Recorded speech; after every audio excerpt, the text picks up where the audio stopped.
des problèmes relatifs à la révision des décisions pénales.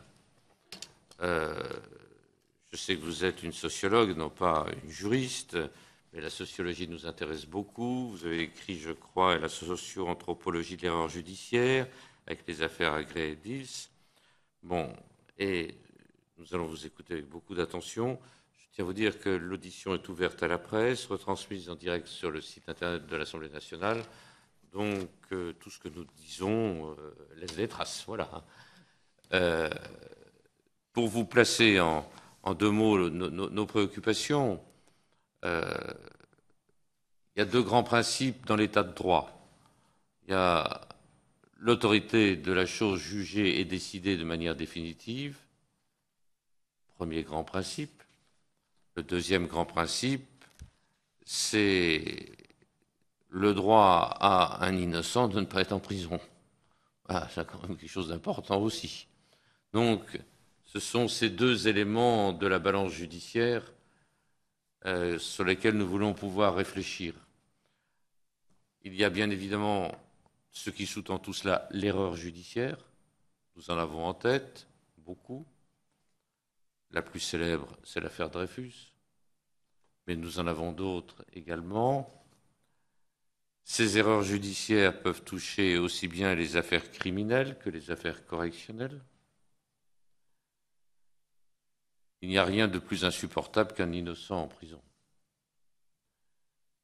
Donc, ce que nous voulons, c'est voir les moyens qu'il y a, puisque toute justice ne peut de manière absolue être certaine de la vérité, poser les problèmes de cette vérité, bien sûr. De voir comment on peut faire en sorte de réduire l'erreur judiciaire. On ne la supprimera jamais, mais on peut en tout cas essayer de la réduire. Voilà les réflexions que je voulais avoir devant vous, et remerciant bien évidemment d'être venu auprès de nous ce matin. Et je donne la parole à Georges Fenech. Je vous remercie également, et nous avons le plaisir maintenant et l'intérêt de vous entendre. D'abord, procéder à un propos liminaire, et ensuite nous poserions des questions. Merci. Oui, alors comme vous venez de le mentionner, donc je suis sociologue, donc je risque d'avoir une approche un peu singulière par rapport aux personnes que vous avez pu entendre jusque-là, enfin, les noms que j'ai pu entreapercevoir sur la porte. Et donc, ce que je vous propose de faire, c'est que je vais vous présenter de façon très synthétique mon approche de l'erreur judiciaire, en vous mentionnant des points éventuels qui peuvent être approfondis pour essayer justement de comprendre où peuvent se jouer donc, différents enjeux pour éviter ce type d'erreur judiciaire. Donc moi, j'ai travaillé essentiellement sur les erreurs judiciaires en matière criminelle, donc je ne me suis pas intéressée au correctionnel. Je pars du principe qu'à partir du moment où il y a une édiction de règles juridiques formelles et leur mise en œuvre, donc il y a une potentialité d'erreur judiciaire, errare humanum est. Cependant, et vous l'avez mentionné plus tôt dans la commission, la reconnaissance des erreurs judiciaires est souvent difficile à admettre, et donc les cas d'erreurs judiciaires avérées sont rares. On voit que le droit évolue avec les sociétés, les recours également, que ce soit dans la forme comme dans le fond, selon les époques et les acteurs impliqués. Et on voit, donc, avec cette commission, on voit que cette inquiétude par rapport à la problématique de l'erreur judiciaire est toujours bien présente et reste une préoccupation donc première. Pour moi, alors mon approche vraiment de l'erreur judiciaire dans mon travail de thèse, c'était vraiment observer comment un dysfonctionnement, l'erreur judiciaire, pouvait être un analyseur, si on veut, révéler en négatif les modes habituels du fonctionnement du monde judiciaire. Pour moi, je ne prends pas vraiment l'erreur judiciaire comme un dysfonctionnement, c'est plus ces modes habituels de fonctionnement qui peuvent expliquer justement l'arrivée et parfois la reconnaissance d'erreurs judiciaires. Donc il s'agit plus que d'analyser de simples loupés, de simples drames qui nourrissent exceptionnellement nos journaux, mais vraiment un analyseur du fonctionnement normal de la justice. Parce que l'erreur judiciaire permet de rentrer, si on veut, au cœur du système judiciaire, de mettre à jour donc ces différents rouages, les interactions qui peuvent avoir lieu, d'observer les éléments aussi qui la constituent et à travers aussi laquelle elle agit, c'est-à-dire à travers sur son mécanisme. Par ailleurs, l'erreur judiciaire ne se joue pas pas seulement dans l'enceinte des tribunaux, mais aussi sur d'autres terrains, au niveau médiatique, au niveau des comités de soutien, et aussi au niveau de l'individu qui subit aussi cette erreur judiciaire, qui peut aussi avoir, par son attitude, donc, prise sur son parcours judiciaire. Donc, comme vous l'avez dit, j'ai travaillé essentiellement sur l'approche de deux cas, Roland Agré et Patrick Dils, et j'ai, dans mon travail doctoral, procédé dans une analyse plus ou moins chronologique pour essayer de voir les différentes étapes que suivent les erreurs judiciaires. Et à travers ces différentes étapes, donc, voir comment fonctionne la machine judiciaire et où est-ce qu'à un moment donné, donc, cette machine peut produire justement ce type d'incident. Donc, dans un premier temps, dans les cas d'erreurs judiciaires, il y a donc ces cours d'assises, donc il y a un crime donc, qui est porté à la connaissance de l'institution judiciaire, des médias, etc., qui va être un élément déclencheur donc, de la machine et qui va déclencher donc, une récolte de matériaux qui vont servir à édifier le masque d'un coupable, dans le cas d'erreur judiciaire. Donc, dans l'approche de cette première phase, on voit vraiment les dispositifs d'enquête, mais aussi les processus de gestion de crise que peuvent constituer le crime, parce que bon, quand il y a un crime qui est porté à la connaissance de l'opinion publique, ben, ça crée donc une situation un peu de crise. Hein, dans le cas de Patrick Dils, c'était des enfants, donc c'était particulièrement prégnant. Et donc il faut donner sens au crime. Et le crime et le criminel, donc la justification du crime et la fabrication, si on veut, donc de preuves qui vont constituer donc un criminel, vont venir s'insérer dans la trame de la réalité sociale. Le fait de donner un sens au crime, ça va permettre, dans un premier temps, d'apaiser ce que Durkheim appelle les états forts de la conscience collective, autrement dit l'opinion publique. Voilà. Donc, sur cette première phase, moi, je peux revenir sur, dans le cas de Patrick Dils, par exemple, la production des aveux, c'est quelque chose qu'on retrouve souvent dans les cas d'erreurs judiciaires. Il y a un cas sur deux d'erreurs judiciaires où il y a des aveux qui sont produits. Qu'est-ce qui fait que certaines personnes en viennent à produire des aveux, poussés dans un certain contexte, à raconter donc un crime, se donner donc, se mettre en scène en tant que criminel, alors que par la suite, donc, on les reconnaît comme innocents. Et donc, comment est-ce qu'on peut en venir donc à produire un discours sur un crime alors qu'on ne l'a pas commis? Voilà. Quels sont les éléments qui vont venir favoriser la fabrication d'aveux? Dans cette première phase, toujours aussi, un autre élément sur lequel je peux aussi revenir, c'est la marge de liberté des acteurs, qui font qu'il n'y a pas forcément de faute commise par les acteurs. Là, si on parle des aveux, par exemple, la production d'aveux, mais dans leur marge de liberté, ça peut, dans certains cas, arriver, on peut arriver dans certains cas, donc, à la production, par exemple, d'aveux, alors que la personne n'a pas commis le crime, sans pour autant que les personnes commettent une faute. Dans une deuxième phase, je me suis intéressée au procès, que j'ai appelé donc le sacre du masque. Bon, c'est une métaphore anthropologique, le sacre du masque de coupable. Dans cette phase, on voit comment une certaine réalité des événements est légitimée et comment un statut judiciaire va être arrêté. Donc il y aura une vérité de l'affaire qui va être institutionnellement validée, un responsable, un bouc émissaire va être désigné. Son profil va entrer alors dans un cercle signifiant, celui du criminel, et ça va être la régulation classique, on va dire, hein, d'un phénomène déviant. Les liens sociaux vont se trouver renforcés lors de la condamnation, et jusque-là, on va dire que c'est le déroulement classique d'une grande partie des affaires criminelles lorsqu'elles sont donc arrêtées avec une condamnation. Dans cette deuxième phase, je pourrais, je ne sais pas, éventuellement aborder la notion de violence symbolique. C'est une notion qu'on retrouve chez Pierre Bourdieu, qui permet d'expliquer les dissymétries qu'on a entre les gens du droit, en robe, les porte-voix, et les gens de rue, si on veut, qui n'ont pas forcément le capital culturel, ni le jargon approprié, ni le recul non plus, ni les connaissances du fonctionnement de la justice pour s'exprimer dans cette sphère du tribunal.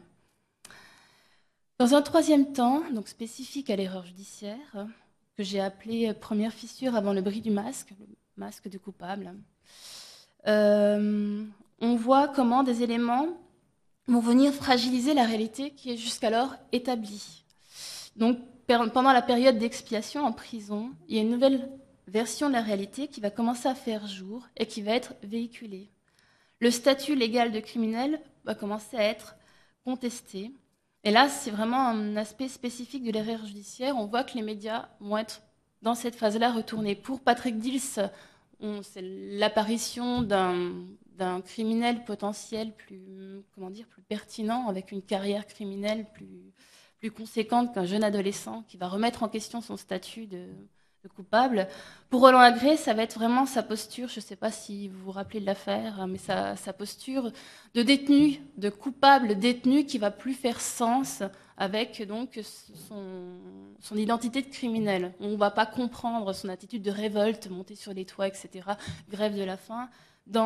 Cette attitude ne va pas prendre sens dans son statut de criminel. Voilà.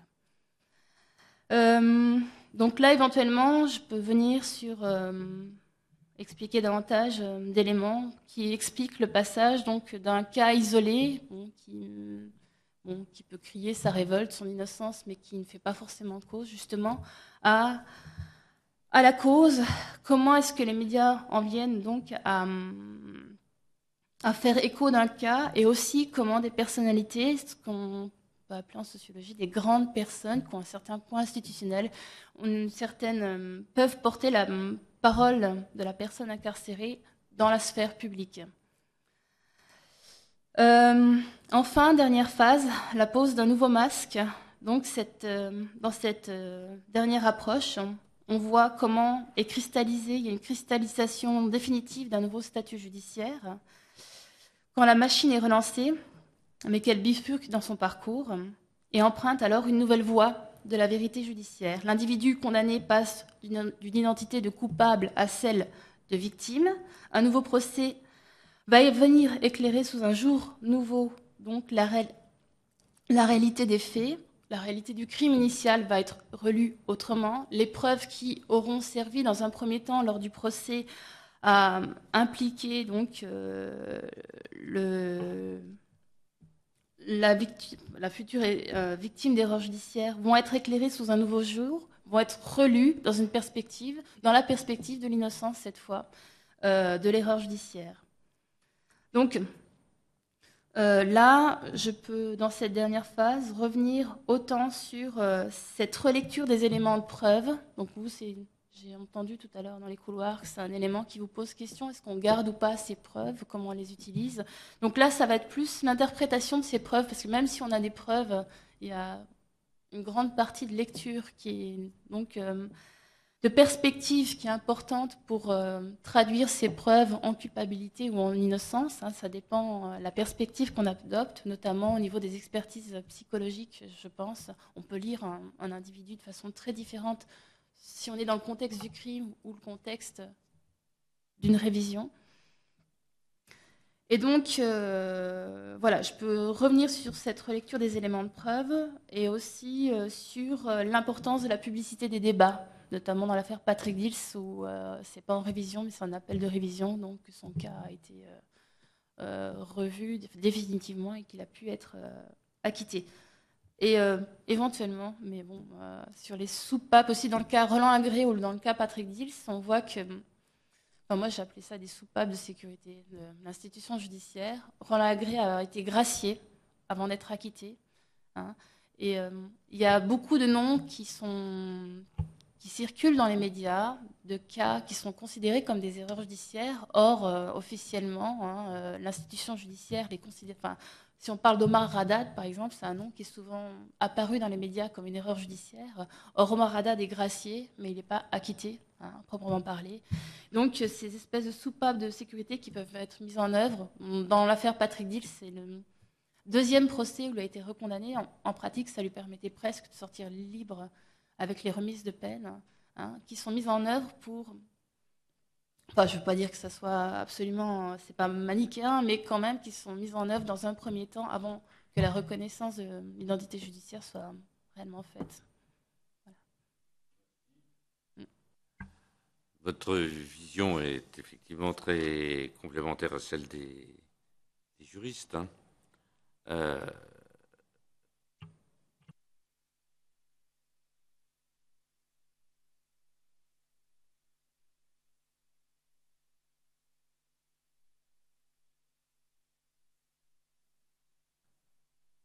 Car on se rend bien compte que selon tel ou tel dossier, l'erreur est plus ou moins insupportable. Et donc, cette notion d'erreur insupportable, elle est portée par l'opinion publique, elle est portée par les médias. Vous avez parlé de l'affaire Seznec, l'affaire Dominici à laquelle je me suis intéressé. Dominici, il est condamné à mort sur l'accusation de ses enfants. Et puis, ça avait fait l'objet d'un procès terrible, l'affaire Dominici. Toute la procédure a été remise en cause, je me rappelle dans l'affaire Dominici. Toute la procédure a été remise en cause. Une deuxième procédure a été refaite. À la suite de cela, le président de la République, M. René Coty, a gracié Dominici, non pas 3 mois, mais 18 mois, je crois, après. Et le général de Gaulle, qui n'était pas quelqu'un de particulièrement tendre, a gracié Dominici, qui est rentré chez lui. Pour autant, il n'y a jamais eu de révision de l'affaire Dominici. Et l'affaire Dominici a donné lieu à 2 films essentiels. Donc l'opinion publique s'est emparée de cela. Donc ce que je voudrais, et dans l'affaire Seznec, qui est beaucoup plus récente, et là où il y a eu plusieurs demandes de révision, et qui ont abouti à 2 décisions en sens inverse, mais la Cour de révision a refusé la notion de révision dans l'affaire Seznec. Ce que je voudrais voir avec vous, c'est quel est le poids de l'opinion publique en la matière. Donc, ce qu'on peut constater dans les cas d'erreurs judiciaires, c'est que vraiment le poids des médias, donc, c'est ce qui va venir donner une certaine aussi lecture à l'opinion publique, ce qui va formater une certaine lecture à l'opinion publique est décisif dans la reconnaissance des erreurs judiciaires pour que la machine soit relancée. Les médias sont la présence des médias. Enfin, je parle des médias du coup. C'est pas que je vais pas parler de l'opinion publique, mais souvent l'opinion publique, elle est pas comme ça. Elle existe à travers des lectures qui lui sont proposées. Et donc, vraiment, dans les cas d'erreur judiciaire, effectivement, l'écho médiatique et donc l'écho médiatique qui, du coup, va pouvoir générer des comités de soutien, des manifestations, maintenant des pétitions, etc., est vraiment décisif dans la révision des affaires. Pour ce qui est de l'importance de l'opinion public, Roland Agré en a pris particulièrement conscience, lui, dans la manière de se défendre, parce que le cas Patrick Dill et Roland Agré sont très différents par rapport au vécu des victimes judiciaires et de leur implication personnelle dans la reconnaissance de leur cause. Roland Agré, il s'est automutilé, il s'est coupé 2 doigts, il a avalé plusieurs dizaines d'ustensiles de toutes sortes, il a fait une grève de la faim, donc il a couplé à d'autres automutilations, il est monté sur le toit de la prison quand il était enfermé. Quand il était en prison, ça a permis de faire connaître son cas au niveau de la sphère publique. Quand il est sorti de prison, une fois qu'il a été gracié, il a continué ses automutilations pour coupler des actions judiciaires et donner ainsi un relais pour être. Enfin, ça a permis d'accélérer la machine judiciaire quand il a pas. Je ne sais pas si vous avez exactement l'affaire en tête. Quand il a porté plainte pour faux témoignage contre ses principaux accusateurs, ce qui a été le point vraiment pour relancer la révision de son procès. Chacune de ces actions judiciaires, il les a couplées à des automutilations, ce qui lui donnait une tribune médiatique. Et donc, un soutien de l'opinion publique, parce qu'une fois qu'il n'était plus en prison, la grâce, ça venait un peu troubler la perspective que pouvait avoir l'opinion publique sur son statut judiciaire. Parce que gracier, c'est pas acquitté, mais pour le commun des gens, Dominici, voilà, l'imagine. Non.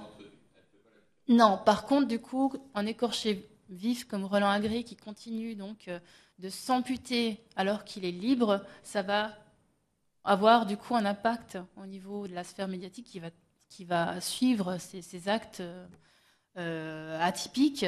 Et du coup, ça va re-questionner l'opinion publique, ce qui n'aurait pas été, enfin, j'imagine, suffisant sans prendre en quelque sorte son corps en otage. Par rapport à l'opinion publique, il y a juste une chose sur laquelle aussi on peut, enfin, je change un peu, mais c'est toujours l'importance de l'opinion publique. Des fois, dans le cas de Patrick Dils, pour que l'opinion publique et que le cas puisse faire cause, il y a aussi la grandeur de victimes qui sont à prendre en cause, en compte, pardon. Patrick Dils, je vous rappelle, c'est 2 enfants qui ont été massacrés, ils avaient 9 ans. Et donc, il y avait, si on veut, des grandes victimes. Et donc, la grandeur des victimes pendant longtemps était plus importante que l'hypothétique innocence de Patrick Dils, parce qu'entre le fait d'être enfermé ou 2 enfants morts, il y avait donc disons que pour être reconnu comme une victime d'erreur judiciaire, il faut qu'il y ait un certain recul par rapport aux victimes premières du crime. Et là, il a fallu un certain temps, qui s'espace entre la mort des enfants et l'apparition du tueur en série et éventuellement l'existence d'une erreur judiciaire pour Patrick Dils, et pour que son statut de victime puisse prendre aussi corps dans l'opinion publique, il fallait que la présence de ces enfants, de la mort de ces enfants, soit, soit moins présente que lors du crime. Je ne sais pas si vous me suivez. Oui, voilà. Le poids du temps, mais aussi à un moment, pendant son incarcération, il y a des personnalités qui ont essayé de faire cause pour Patrick Dils, qui ont dû me faire marche arrière parce que c'était tellement tabou, la mort d'enfants, qu'il y a des personnes pour lesquelles, alors que Roland Agré, lui, il a eu des personnalités, Mauriac, Mitterrand, etc., qui ont vraiment pris Foucault, qui ont vraiment pris parti pour Roland Agré. Mais Patrick Dils, au niveau des personnalités, on voit que c'était plus compliqué, c'était plus complexe, à cause de l'ombre de ces enfants, de la mort de ces victimes premières qui, si on veut, peuvent relativiser la victime d'erreurs judiciaires elle-même qui, au niveau de l'offense commise, dans un premier temps, apparaît moins importante. Vous posez une dernière question. Dans l'affaire Dreyfus, Dreyfus est condamné, certes sur un faux dossier, mais il est condamné.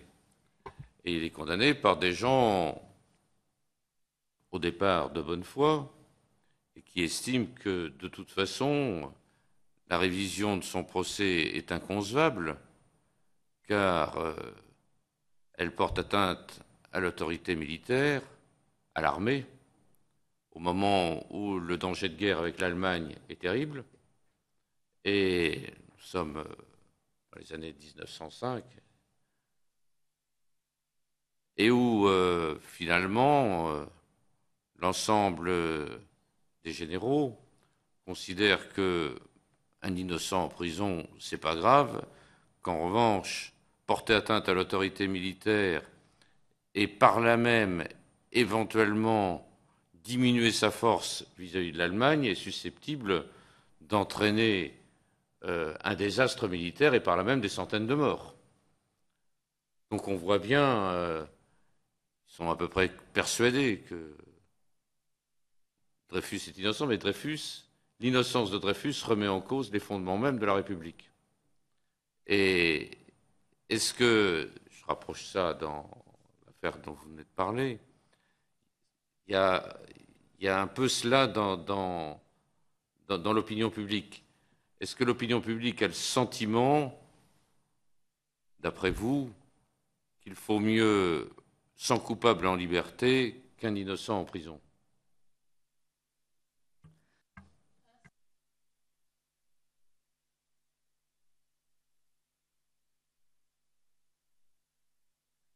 Surtout dans les cas de crimes odieux qui n'ont pas de sens, parce que si on se rappelle de l'affaire Patrick Dis, mais même Roland Agré, hein, c'était vraiment des crimes affreux au début, et donc il fallait trouver quelqu'un responsable, trouver une explication. Quand apparaît l'ombre de l'erreur judiciaire, on peut de la même manière, l'opinion publique a et aussi, on pourrait dire aussi perturbé que lorsqu'un crime est commis, à savoir que quelqu'un puisse rester en prison alors qu'il n'a rien fait. Non, le fait de remettre en cause le système judiciaire au niveau de l'opinion publique n'est pas un élément de crainte que peut avoir l'opinion publique. Elle croit en la justice, le fait de reconnaître des erreurs, hein, ça peut permettre justement de renforcer en disant quand la justice s'est trompée, elle peut reconnaître ses erreurs. Et donc c'est aussi au niveau des médias, on voit qu'il y a le même malaise qui va apparaître à partir du moment où il y a un doute sur l'innocence de la personne. Moi, je l'avais traité en tant que notion de pharmacos. Vous savez, les pharmacos, c'est un remède. Ça peut être un remède à une crise.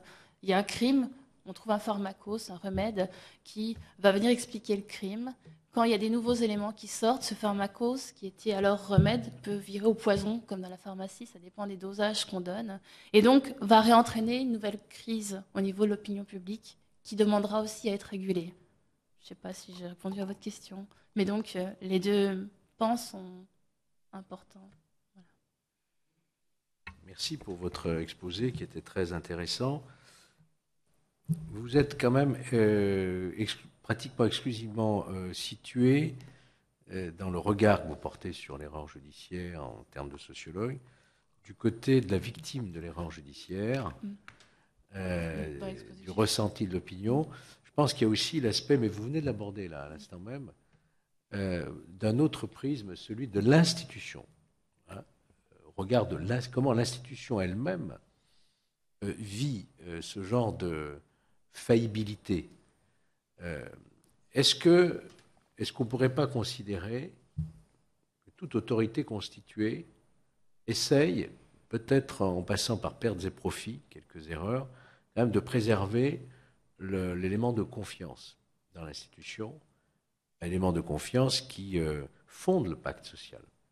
On voit bien qu'à travers des grandes... D'ailleurs, l'erreur judiciaire, elle trouble gravement et durablement l'ordre public à travers quelquefois les siècles, j'allais dire même les millénaires.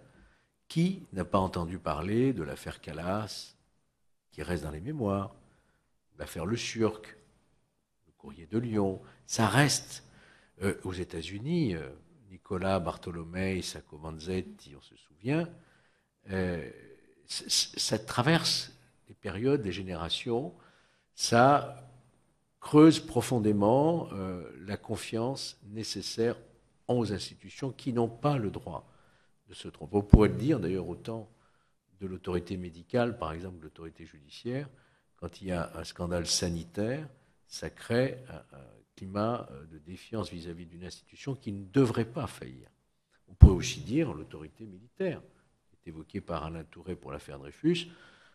Beaucoup se demandent, par exemple, aujourd'hui, si l'affaire du Galet-Dreyse, par exemple, on n'essaie pas de couvrir peut-être l'intervention d'un sous-marin français. Enfin, il ne s'agit pas pour moi d'émettre un avis là-dessus, mais on n'aime pas lorsque un pouvoir, une institution aussi importante puisse se tromper.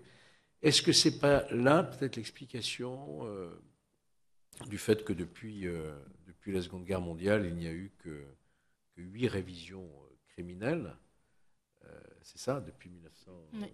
Hein, Oui. 45 années. Est-ce que vous ne pensez pas que sociologiquement, alors, la magistrature, le corps de magistrature même, protège finalement l'institution en fermant au maximum ses possibilités de révision et en ne reconnaissant que vraiment exceptionnellement, est-ce qu'il n'y a pas cette volonté de protection de l'institution?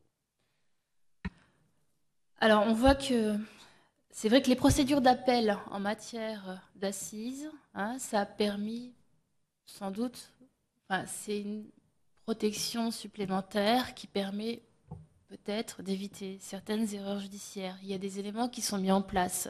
Bon, on voit que dans les affaires que j'ai pu étudier, où on voit dans l'affaire Marc Machin, par exemple, ou Loïc Sécher, que ça, malgré... Enfin, l'affaire Patrick Dils, au moment où l'affaire Roland Agré, au moment où il y aurait eu un appel possible, ça n'aurait rien changé.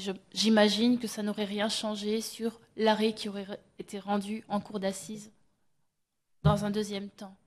Parce qu'il a fallu un certain temps pour que des éléments nouveaux apparaissent.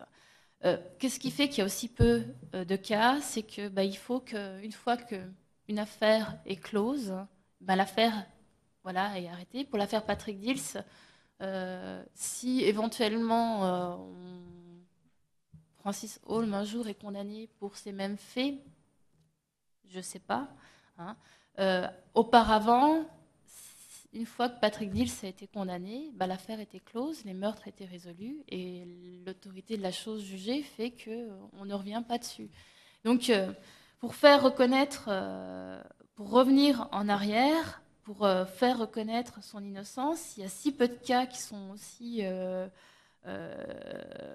qui font l'objet d'une révision, c'est que effectivement il y a des voies de recours, mais qui sont limitées, qui sont pas évidentes. Et plus le temps passe, plus les éléments de preuve s'estompent, plus les témoignages aussi se troublent, hein, plus les mémoires s'effacent.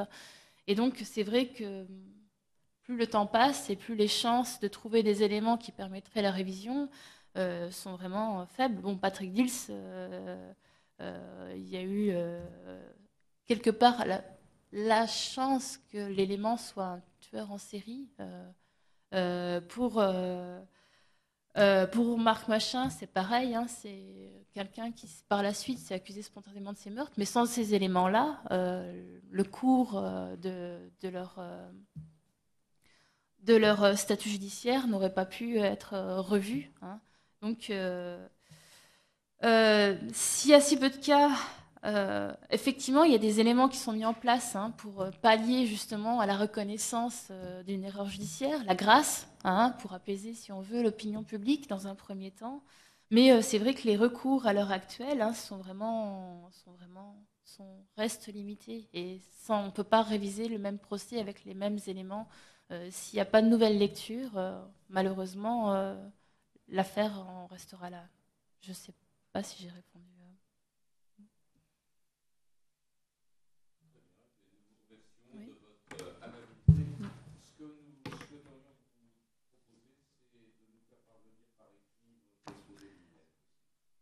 Oui, oui. Ouais. Sinon, je sais pas si. Ouais. D'accord. Ouais.